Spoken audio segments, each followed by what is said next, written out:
That's an unfortunate situation because when you see dudes that been with P like Boz and all these dudes Oh, like can I insert on that part right there? yeah, definitely. Boz was my boy. I brought Boz in. We was going. Boz had just got out of jail. That was one of my closest friends too. We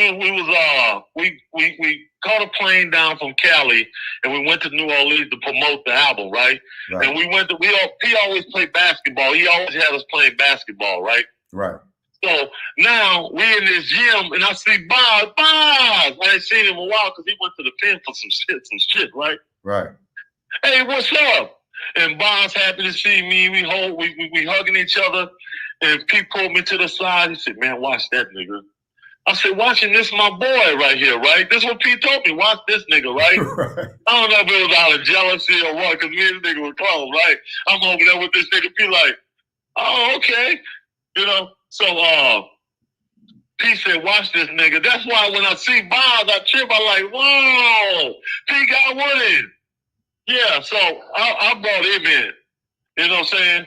But we was all childhood friends. But Bob was my boy from the Cali, out of Galvez Courtway. Wow. Yeah, I brought him in. That was my boy. And the reason why Boz, I'm gonna tell you the secret why me and P and Boz clicked so hard, because Boz remind P of Kevin Miller, his brother. He looked like him. Gotcha. That was like a reincarnation of Kevin Miller. Because if you look at Kevin Miller and Bob, they're light skinned and they almost look alike.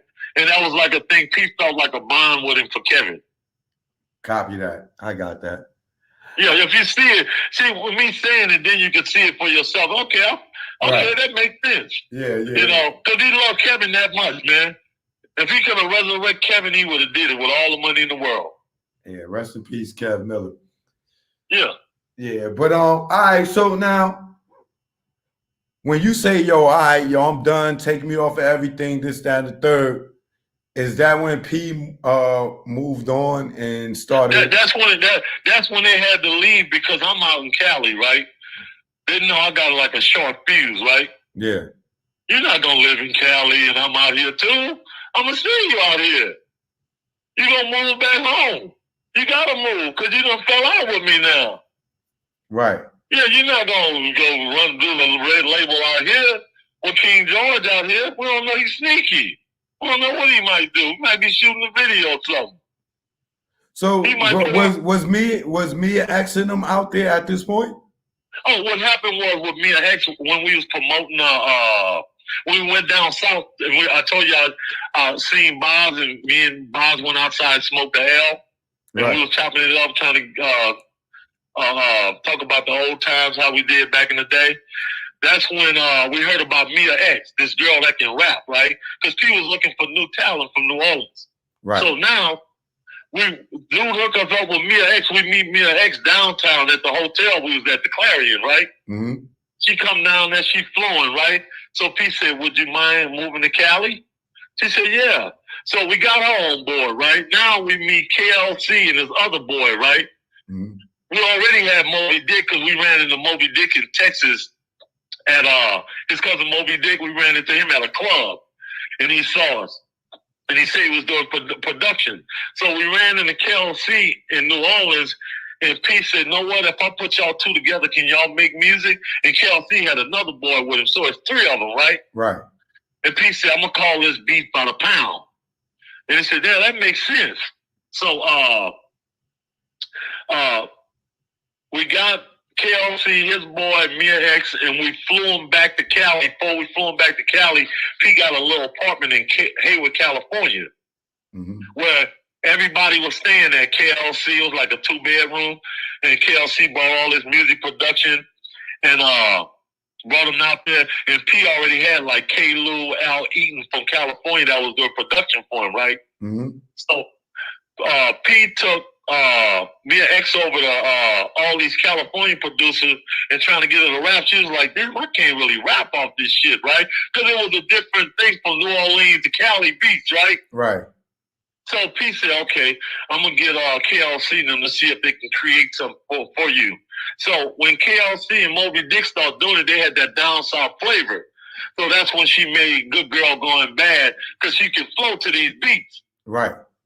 So they asked me, she said, King, would you be in my video as my man? Because me and Mia X was supposed to get together as in a relationship, right? But I turned her down because I had my white girl, and that pissed her off. She used to always tell me, "Oh, you're in love with them cave bitches, right?" That's what she told me. Because she was like, "You never take me to the park." You know, P was pissed off because he wanted me to get with Mia X. He said, Mia X is the one you should get with. He almost thought he had complete control over me, right? Right. He said, King, leave her alone, my son, mom, and get with Mia X. That's who you should really be with. And I was like, nah, I'm in with her now. And it pissed him off. So that went from there. And she said, oh, well, anyway, I want you to do the video with me. I want to be with you, right? Yeah. That was the name of the video. So I'm in the video where I'm standing on the corner dealing pharmaceuticals, and the cops pull up and put me in the car, and she kicked the cops all on the leg trying to get me out, and the video started while I'm in jail.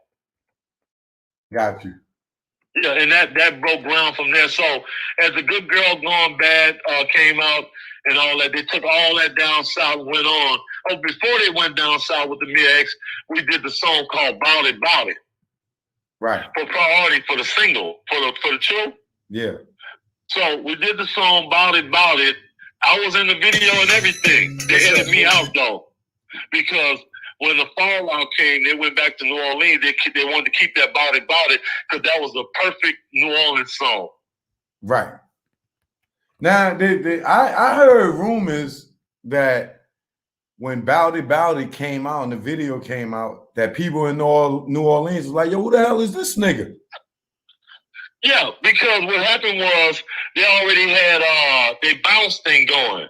And then they forgot about us because we was rapping in Cali. You got to remember, we rapping in Cali. New Orleans got their own thing going. Right. It's hard to get into New Orleans shit because if you're not a major brand coming in like Scarface or somebody, they already got their people who they like. And we had a California swing to us. So they're like, what the fuck is this? But we like it though. So they went back home and he reinvented all that shit and started mixing it with that down south shit, and the California swag started disappearing. Got you.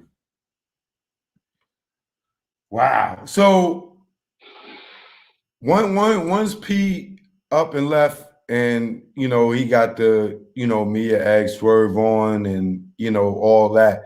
Did he ever come back to California? No, he never came back, only for like stopping through in Hollywood, because Priority was in. He had to come back to Cali because that's where the office was. No, I'm talking about Richmond or Oakland. Oh, no. If he did, he probably drove through with about 10 guys with him. Oh, okay. So all right. So my question to you is this: everybody that he was dealing with in Richmond and Oakland,